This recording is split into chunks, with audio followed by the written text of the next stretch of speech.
ကျွန်တော်ဒီနေ့ပြောပြပေးမယ့်ဟာလေးကတော့ဒီလိုထိုင်းတရေဇလန်းနေနဲ့YouTube ပေါ်မှာဘယ်လိုဝင်ငွေရှာလို့ရမလဲဆိုတော့ workflow လေးတစ်ခုကိုကျွန်တော်အချင်းချင်းလေးပြောပြပေးမယ်ပေါ့နော်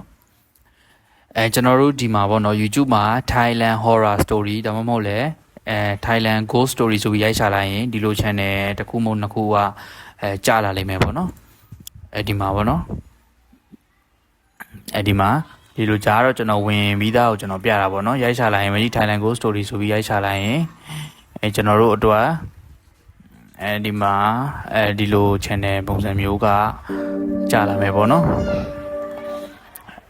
ကြာလာမယ်အမှဒီလိုတက်နေပုံနေနဲ့ channel မျိုးတွေ့ရင်ကျွန်တော်တို့ကဒီ channel တွေကိုဝင်ပြီးတော့ကြည့်လို့ရပါတော့ကျွန်တော်ပြပေးမယ်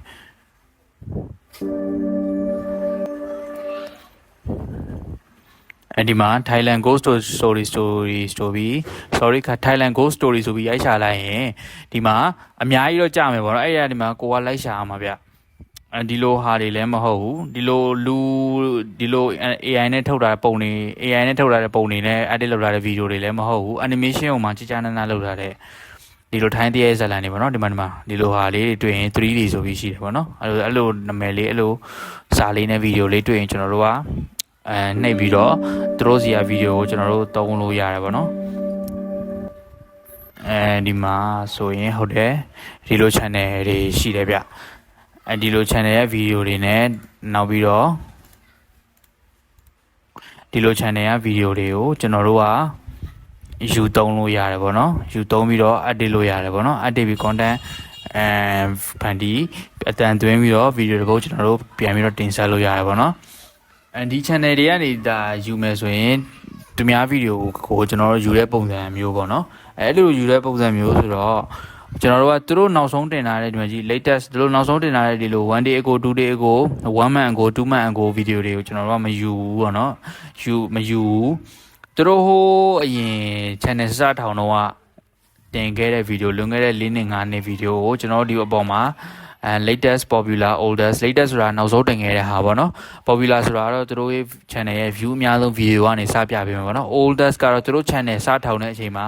တင်ခဲ့တဲ့ video ကနေပြီးတော့ကျွန်တော်တို့စပြပေးမယ်ပေါ့နော်အဲ့လို video တွေကိုကျွန်တော်တို့ကယူလိုက်မယ်ပေါ့နော်ယူပြီးတော့ဒီ story ကိုနားလည်အောင်ကြည့်မယ် content ရေးတဲ့လူကပြီးရင်ရေးပေးပြီးဆိုရင်အတန်သွင်းတဲ့လူကအတန်သွင်းမယ်ပြီးရင်ကျွန်တော်တို့ copyright လုပ်အောင် edit လုပ်ပြီးတော့YouTube မှာပြန်တင်မယ်ဆိုရင်ဒီလိုလွန်ခဲ့တဲ့4နှစ်5နှစ်က video မျိုးဆိုရင် copyright က strike ကအရင်မမိနိုင်ဘူးပေါ့နော်အရင်ဆိုတာကိုတကယ် copyright လုပ်အောင် edit လုပ်ထားတယ်ဆိုရင်အဲ့ဒီ video က copyright မမိနိုင်ဘူးပေါ့နော်အဲ့လိုမှမဟုတ်ပဲねကျွန်တော်တို့ကဒီလို latest video သွားပြီးတော့ယူတယ်ဇလန်းကောင်းတယ်ဆိုပြီးတော့သွားပြီးယူပြီးတော့ကျွန်တော်တို့က content ရေးအတန်သွင်းပြီးတော့ copyright လုပ်အောင် edit လုပ်လဲသူတို့ဘက်ကနေအရန် strike တင်းကျပ်ထားတဲ့ပုံစံမျိုးဆိုရင်ကျွန်တော်တို့ channel ကို strike လမ်းပို့လိုက်မယ်ပေါ့နော်အဲ့တော့အထားလေးတစ်ခုကပါလဲဆိုတော့ဒီလိုသူများ video ယူတယ်အိန္ဒိယကာတွန်းပဲဖြစ်ဖြစ် Thailand တရေဒီလိုကာတွန်းပဲဖြစ်ဖြစ်ယူသုံးပြီးဆိုရင်ကျွန်တော်တို့အရင်တင်ခဲ့တဲ့ဟာကိုရှာပြီးတော့ဒီ oldest တွေမှာတော့ရှာပြီးတော့အရင်လွန်ခဲ့တဲ့4-5နှစ်ကတင်ခဲ့တဲ့ video ကိုပဲအများဆုံးသုံးပြီပေါ့နော်အဲ့လိုဆိုရင်တော့ကျွန်တော်တို့ copyrightမိနိုင်ခြေနည်းပါတယ်တကယ် copyright လောက်အောင် edit လုပ်ပြီးတော့တင်မယ်ဆိုရင်မိနိုင်ခြေလုံးဝမရှိဘူးပေါ့နော်မြန်မာမှာဆိုလဲဒီ channel လေးတစ်ခုကျွန်တော်တွေ့ထားတယ်ပေါ့နော်ဒီ way recap ဆိုတဲ့ channel ကတွေ့လားမသိထိုင်းတရေဇလန်းတွေဟိုပဲသူကဒီcontent ရေးအတန်သွင်းပြီး edit ပြီးတော့တင်တာပေါ့နော်ကျွန်တော်ဒီမှာဒီကောင်လေးဥပမာပြပေးမယ်ဘယ်လိုမျိုး edit ထားလဲဆိုတာ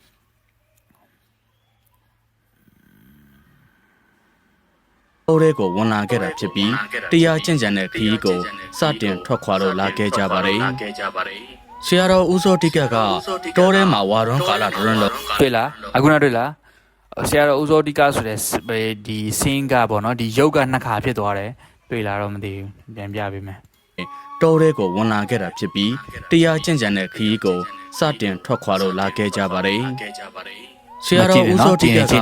တောထဲမှာဝါရွန်းတွေ့လားနှစ်ခါဖြစ်သွားတယ်ပေါ့နော်အဲ့လိုနှစ်ခါဖြစ်တယ်ဆိုတာကကျွန်တော်တို့ copyright လုပ်အောင် edit လုပ်တဲ့နေရာမှာအဲ့လိုမျိုးတွေလည်းဖြစ်တယ်ပေါ့နော်ဘာလို့လဲဆိုတော့ဒီရုပ်ကိုပဲမြန်မာအတန်းရှိတယ်ဗျာရှင်းပြတာရှိတော့ဒီရုပ်တစ်ရုပ်တွေကပဲနှစ်ခါသုံးအောင်မယ်ပေါ့နော်အဲ့လိုမျိုးဖြစ်လာတော့ကျွန်တော်တို့ဒီရုပ်ဒီ scene ကိုပဲနှစ်ခါသုံးလိုက်တာအဲ့လိုဆိုရင်ကျွန်တော်တို့ copyright လုပ်တယ်ပေါ့နော်ဒါကျွန်တော်အကြမ်းမြင်မဲ့ပြောပြတာနောက်ထပ်လောက်ရမယ့်ဟာလေးတွေကတော့သူ့ဌာနဲ့သူရှိတယ်ပေါ့နော်တကယ် edit တော့မယ်ဆိုရင်ဘွန်ကာလာဒရွန်းလုံးတောင်တန်းသာသနာပြုခရီးထွက်ဖို့ ရည်စူးထားတာဖြစ် ဒီ တဲ့ မှာတွေ့လား तू တွားနေတဲ့ရုပ်ကို तू ရုပ်အငြိမ်ပြန်သုံးလိုက်တယ်အဲ့လိုမျိုးပဲကျွန်တော်တို့ဗီဒီယိုတစ်ပုတ်လုံး edit ပြီးတော့ copyright လုပ်အောင် edit လုပ်သွားရတာပေါ့နော်ဒါလေးပဲကျွန်တော်မနေ့ကပြောခဲ့တဲ့အိန္ဒိယကာတွန်းတွေမှာဆိုလဲဒီလိုပုံစံပဲ edit လုပ်ရတာဒီ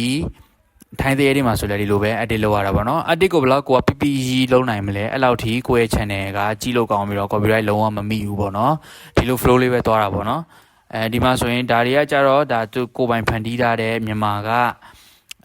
animation တော့ပေါ့ animation ပေါ့နော်သူဒီမှာကိုယ်တိုင်ဖန်တီးထားလားဆိုတာသိတာအောင်လဲဒီမှာမြန်မာ 3D animation ဆိုပြီးသူရေးပေးထားတယ်ပေါ့နော်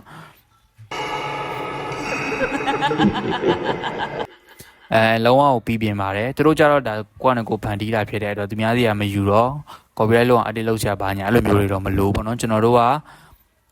တွေကသူများစီကနေဒီလို channel တွေကနေယူပြီးတော့content ရေးအတန်သွင်းပြန်ပြီးတော့တင်ဆက်မယ်ဆိုရင်တော့ copyright လွတ်အောင်သူ့လို copyright လွတ်အောင် edit လုပ်ပြီးတော့တင်ဆက်ဖို့လိုတယ်ပေါ့နော်ဒီ channel လေးဆိုရင်လည်းတော်တော်လေးသဘောကျဖို့ကောင်းပါတယ် view လေးတွေလည်းကောင်းတယ်တင်ဆက်ပုံလေးတွေလည်းကောင်းတယ်မြန်မာမှာဆိုရင်ဗျာထိုင်းတရက်တင်ဆက်တဲ့ထိုင်းတရက်ဇလန်းတွေဒီလိုတင်ဆက်တဲ့ channel ကသူပဲရှိမှထင်တယ်ပေါ့နော်ကျွန်တော်မတွေးမိတာလည်းဖြစ်မှာပါ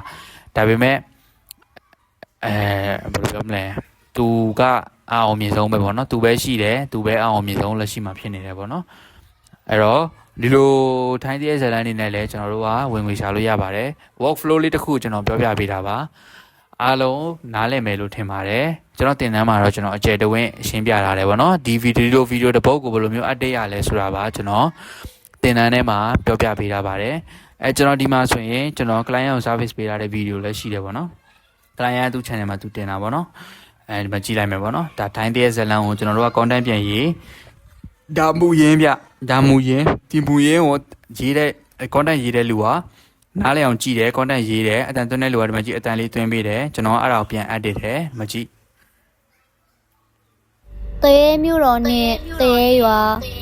ဒီအကြောင်းကတော့တရေမြို့တော်တရေရွာ ကျွန်တော်တို့ဒီမှာပေါ့နော်အဲ့လိုမျိုးလေး edit ပြီးတင်တယ် YouTube မှာ 100% copyright complete လုံးဝလွတ်ပါတယ်ဗျဒါလေးပါပဲကျွန်တော်ပြချင်တာဒါလေးပါပဲ workflow လေးတစ်ခုကိုအချင်းချင်းလေးကျွန်တော်ပြပြပေးတာပါအားလုံးကိုကျေးဇူးတင်ပါတယ်